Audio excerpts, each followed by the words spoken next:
Question number 14 है, इसमें दो स्टेटमेंट्स हैं, आपको बताना है कौन सा सही है कौन सा गलत है। स्टेटमेंट 1 है, an element in the extreme left of the periodic table forms acidic oxide.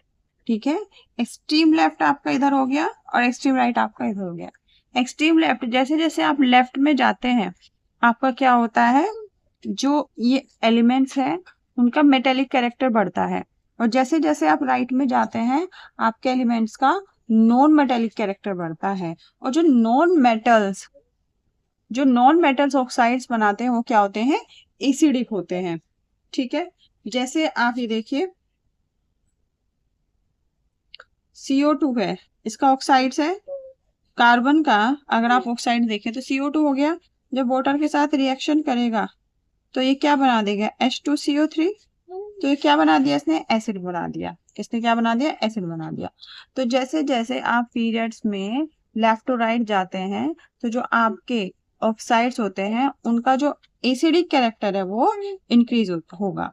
तो इसका मतलब जो आपका स्टेटमेंट नंबर 1 है वो क्या हो गया, इनकरेक्ट हो गया। स्टेटमेंट नंबर 2 पे देखें, acid is formed during the reaction between water and oxide of a reactive element present in the extreme right of the periodic table। यही तो मैंने आपको अभी करके बताया।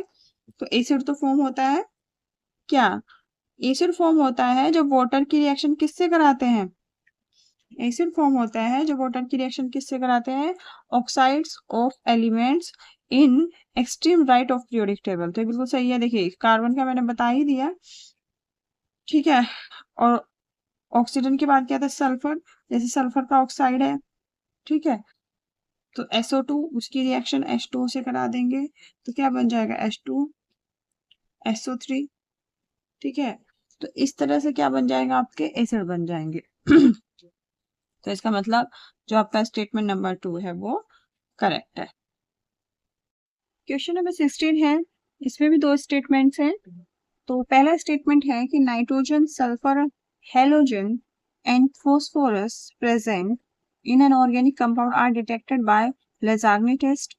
तो ये बिल्कुल करेक्ट है, नाइट्रोजन, सल्फर, हेलोजन और फॉस्फोरस हम डिटेक्ट करते हैं लेज़ार्नी टेस्ट से। स्टेटमेंट 2 है कि the elements present in the compound are converted from covalent form into ionic form by fusing the compound with magnesium in Lagrange test। तो इनको कैसे करते हैं, लेज़ार्नी टेस्ट में क्या करते हैं, तो जो ये कंपाउंड है इनमें जो ये एलिमेंट्स हैं, ठीक है, जिसमें प्रेजेंट होते हैं, इनको कोवेलेंट फॉर्म से किस में कर देते हैं, आयनिक फॉर्म में। और इसको कैसे करते हैं, इसके लिए ये यूज करते हैं मैग्नीशियम के साथ इस कंपाउंड को फ्यूज करिए। तो क्या ये सही है, तो स्टेटमेंट नंबर 2 सही नहीं है, क्योंकि मैग्नीशियम के साथ फ्यूज नहीं करते, फ्यूज हम करते हैं किसके साथ, सोडियम के साथ। तो मैग्नीशियम की जगह यहाँ क्या आएगा, मैग्नीशियम की जगह यहाँ आएगा आपका सोडियम। तो इस बेस पे आपका स्टेटमेंट नंबर 3 जो होगा वो करेक्ट होगा। क्वेश्चन नंबर 17 है, identify the homoleptic complex that is of low spin. तो सबसे पहले हम ऑप्शन नंबर ए ले लेते हैं। तो ए में सबसे पहले आपको पता होना चाहिए कि मेटल का ऑक्सीडेशन स्टेट क्या है। ठीक है, क्योंकि आपको पता है कि जो सेंट्रल मेटल एटम होता है इसकी जितनी हायर ऑक्सीडेशन स्टेट होगी वो उतना ही क्या बनाएगा, लो स्पिन बनाएगा। ठीक है, तो सबसे पहले इसमें देख लेते हैं। तो आयरन की अगर मैं एक्स मानूं ऑक्सीडेशन स्टेट, जो साइनाइड आयन है वो -1 चार्ज कंट्रीब्यूट करता है, और सिंस यहाँ पे 5 है तो कितना टोटल कितना चार्ज कंट्रीब्यूट करेगा, -5। तो हो जाएगा -5। और नाइट्रोजोनियम आयन कितना कंट्रीब्यूट करता है, +1। और ये किसके इक्वेट करता है, -2 के। हो जाएगा x-4 is equal to -2, x is equal to हो जाएगा +2। तो यहाँ पे जो आयरन की ऑक्सीडेशन नंबर है वो कितनी है, वो है आपकी +2। वो कितनी है, +2। तो +2 के हिसाब से आयरन का क्या आपका इलेक्ट्रॉनिक कॉन्फ़िगरेशन बैठेगा, ये बैठेगा 3d6 4s0। और आपको पता है जो साइनाइड आयन और NO है ये कैसे है, ये स्ट्रॉन्ग फील्ड लिगेंड है। स्ट्रॉन्ग फील्ड लिगेंड के थ्रू क्या बनता है, स्ट्रॉन्ग फील्ड लिगेंड से बनता है आपके जो साइनाइड आयन और NO है, ये कैसे हैं, ये strong field ligand. Strong field ligand से आपका बनता है क्या? स्ट्रॉन्ग फील्ड लिगेंड से बनता है आपका लो स्पिन कॉम्प्लेक्स। इनसे बनेगा लो स्पिन कॉम्प्लेक्स। ठीक है जी।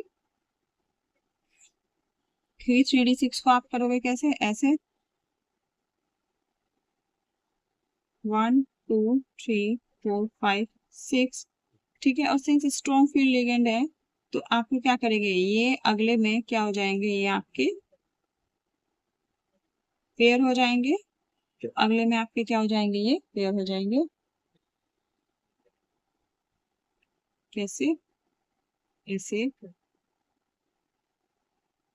ठीक है, ये यहाँ पे 4p होगा। तो जो ये 6 आपके लिगेंड्स हैं ये यहाँ पे अपने इलेक्ट्रॉन्स कंट्रीब्यूट करेंगे।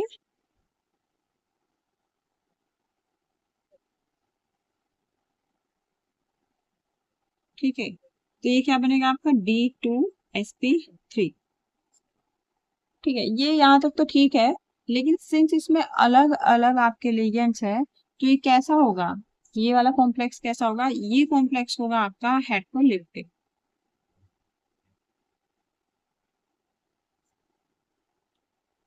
ऐसा क्यों? क्योंकि देखिए जिस जिस कॉम्प्लेक्स में एक से ज्यादा लिगेंड्स हो उसको बोलते हैं हेट्रोलिटिक्स, हेट्रोलिप्टिक।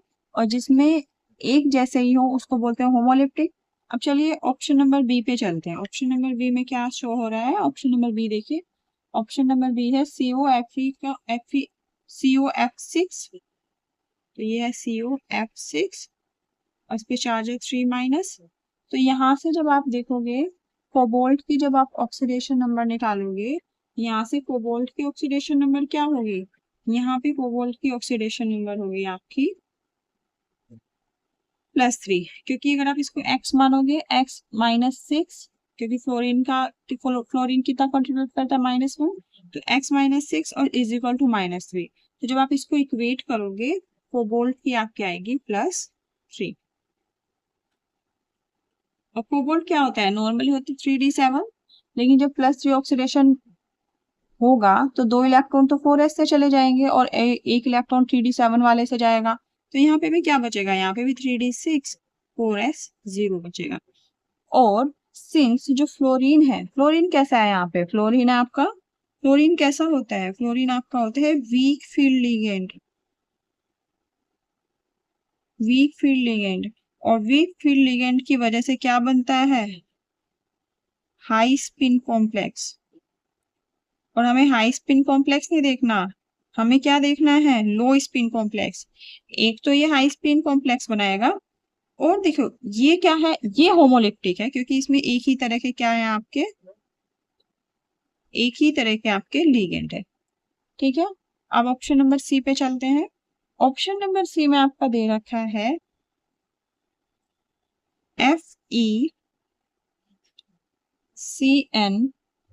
FeCN का होल 6 4 - इसमें आप आयरन के ऑक्सीडेशन नंबर निकाल लेंगे। देखिए बिल्कुल आप मूजबानी निकालेंगे।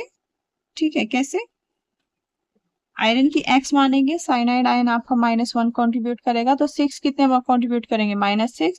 तो x -6 इजकल टू -4। -6 दूसरी तरफ जाके क्या हो जाएगा? +6। 6 - 4 कितना हो जाएगा? +2। तो आयरन की क्या होगी यहाँ पे ऑक्सीडेशन नंबर? +2। और सिंस +2 ऑक्सीडेशन नंबर है तो क्या होगा आपका? 3d6 4s0। और आपको पता है जो साइनाइड है वो कैसा होता है? वो होता है स्ट्रॉन्ग फील्ड लिगेंड। और स्ट्रॉन्ग फील्ड लिगेंड की वजह से कैसे कॉम्प्लेक्स बनते हैं? स्ट्रॉन्ग फील्ड लिगेंड की वजह से बनते हैं लो स्पिन कॉम्प्लेक्स, लो स्पिन कॉम्प्लेक्स। ठीक है, लो स्पिन कॉम्प्लेक्स बनेगा। तो आपका इसका मतलब है कि ऑप्शन नंबर जो ये पूछ रहा है लो स्पिन कॉम्प्लेक्स प्लस क्या था आपका? होमोलिप्टिक। एक तो ऑप्शन नंबर सी जा रहा है, ऑप्शन नंबर डी चेक करते हैं। ठीक है, ऑप्शन नंबर डी में क्या है? ऑप्शन नंबर डी में है CONH3 का होल 6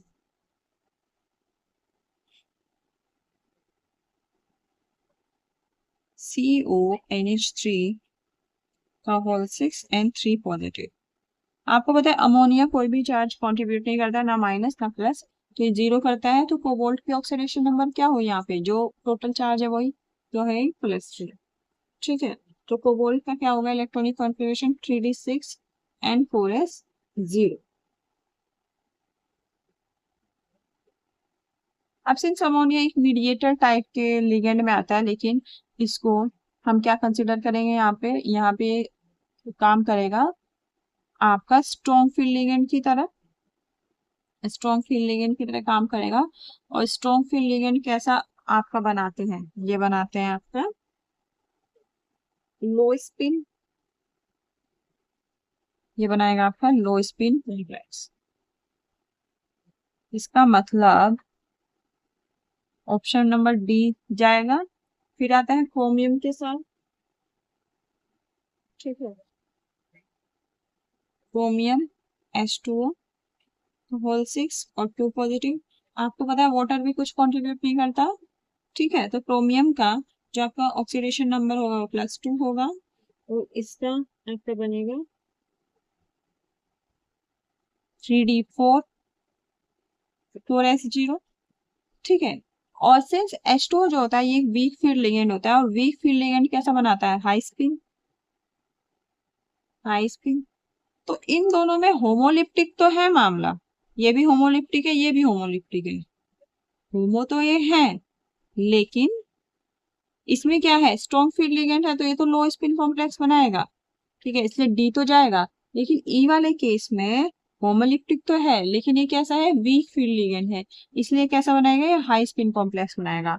तो सिर्फ आपके सी और डी ही ऐसे हैं जो आपकी कंडीशंस फुलफिल कर रहे हैं, तो आपका ऑप्शन नंबर जो 3 है इसमें वो करेक्ट होगा।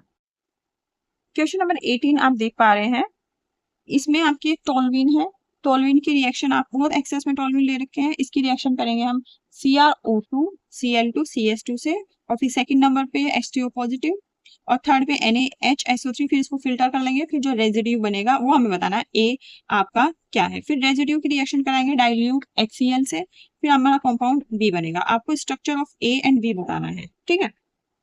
तो पहले हम क्या कर लेते हैं, लिख लेते हैं ऐसे, ये आपका है टोल्यूइन, ठीक है, इसकी रिएक्शन कराई हमने CrO2 Cl2 CS2, और नंबर 2 पे अगर हम पानी ले लें ऐसे, तो हमारा क्या बनता है बेंजील्डिहाइड, ठीक है, हमारा क्या बनता है बेंजील्डिहाइड। और इसी रिएक्शन को हम बोलते हैं, इस पूरी रिएक्शन को हम बोलते हैं इटार्ड रिएक्शन, इटार्ड रिएक्शन बोलते हैं, ठीक है जी। तो इस रिएक्शन को हम बोलते हैं इटार्ड रिएक्शन, लेकिन हमारा इसी तक काम थोड़ा ही चलता है, इसके आगे फर्दर रिएक्शन होती है नंबर 3 पे NaHSO3 से रिएक्शन कराते हैं, तो आपका क्या बनता है, तो आपका बनता है ये CH, यहाँ पे बनेगा OH एंड इन पे SO3N, ठीक है जी। अब अगर आप इसको थोड़ी सी डिटेल में जानना चाहें तो देखो ये ग्रुप तो यही है ना COH, आपको पता है कि जो कार्बन है, कार्बन के ऊपर क्या लगा हुआ है ऑक्सीजन, ऑक्सीजन कार्बन से ज्यादा इलेक्ट्रोनेगेटिव है, तो ये इलेक्ट्रॉन अपनी तरफ पुश करके रखेगा, ठीक है, अपनी तरफ इलेक्ट्रॉन पुश करके रखेगा, तो कार्बन के जो पास है वो इलेक्ट्रॉन डेंसिटी कम होगी, तो कार्बन के पास इलेक्ट्रॉन डेंसिटी कम होगी, तो NaHSO3 कैसे टूटता है, ये टूटता है H positive plus SO3 minus, ये, ठीक है। तो आपको पता है माइनस वाला फिर ये कहाँ अटैक करेगा, यहाँ पे, और ये चार्ज चला जाएगा यहाँ पे, तो जब यहाँ पे अटैक करेगा तो आपका ये यहाँ पे SO3Na हो जाएगा, और यहाँ पे O माइनस हो जाएगा, O माइनस के साथ रिएक्शन कर लेगा H पॉजिटिव, तो यहाँ पे क्लियर है। तो जो ये आपका कंपाउंड बना है इसको फिल्टर कर लेंगे, यही आपका क्या है रेजिड्यू A है। फिर ये जो रेजिड्यू A है ये रिएक्शन किससे करेगा, ये रिएक्शन करेगा आपका, ये रिएक्शन आपका कर रहा है डाइल्यूट HCl से, और जब ये डाइल्यूट HCl से रिएक्शन करेगा तो आपको क्या देगा, तो ये दोबारा आपको क्या दे देगा बेंजील्डिहाइड, दोबारा क्या दे देगा बेंजील्डिहाइड, और यही आपका क्या है बी है। तो जिस ऑप्शन में ये और ये मैच करेंगे वही ऑप्शन आपका करेक्ट होगा।